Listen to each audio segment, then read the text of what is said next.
This is the VOA Special English Agriculture Report. North Kivu is a war-torn province that used to be called the breadbasket of the Congo. Now, some farmers are being trained to increase the productivity of their land with fertilizer.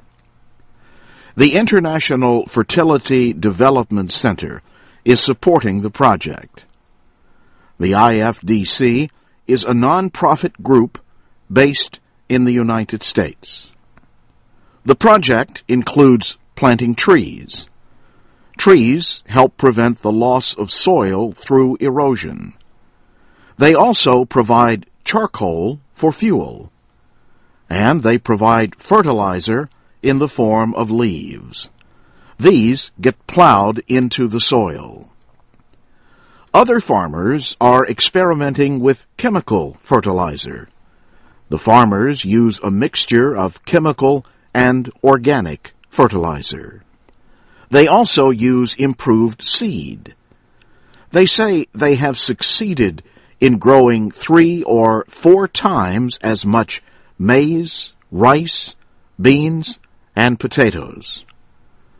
The fertilizer costs around $1.30 a kilo.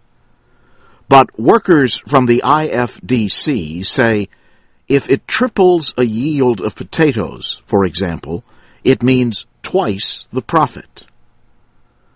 Farmer Adrian Kengele says the new methods promoted by the group could be a solution to ethnic conflicts in the Kivu region. Fertilizer brings peace, he says, because more people can earn a living from the soil in this densely populated area. One of the trainers, Sandra Kavira Kawisa, says fertilizer can even save marriages. She says in one area, many of the men had left their wives and gone to work in the mines. Then their wives started using fertilizer, and their yields of rice tripled. The IFDC has found that when the men work with the women, the harvests are 9 tons a hectare compared with 6 tons when the women work alone. Dutch scientist Henk Bremen designed the fertilizer project. He says the Democratic Republic of Congo uses less chemical fertilizer per hectare than any other country.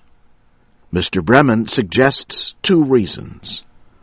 One is a lack of government policy. The other is the influence of donors and international non-governmental organizations that were against more intensive ways of farming.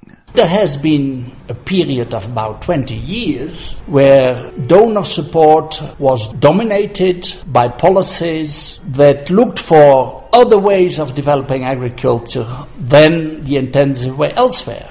I really accuse the donors and the international NGOs for part of the famine in Africa. Edwinge Mungwana Kafour is a local agronomist who works for Mercy Corps, an NGO. She says she is not against adding chemical fertilizer to organic matter.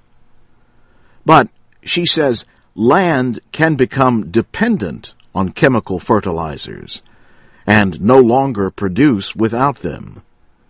Also, the chemicals can pollute groundwater. Henk Bremen agrees farmers should mix it with organic fertilizer, but he says there is a much bigger risk from soil erosion in the Kivu region. The soil nutrient balance of this region is the most negative in the world. Farmers' groups have welcomed a promise by the DRC government to end taxes on fertilizers. Those taxes are some of the highest in Central Africa. And that's the VOA Special English Agriculture Report. I'm Jim Tedder.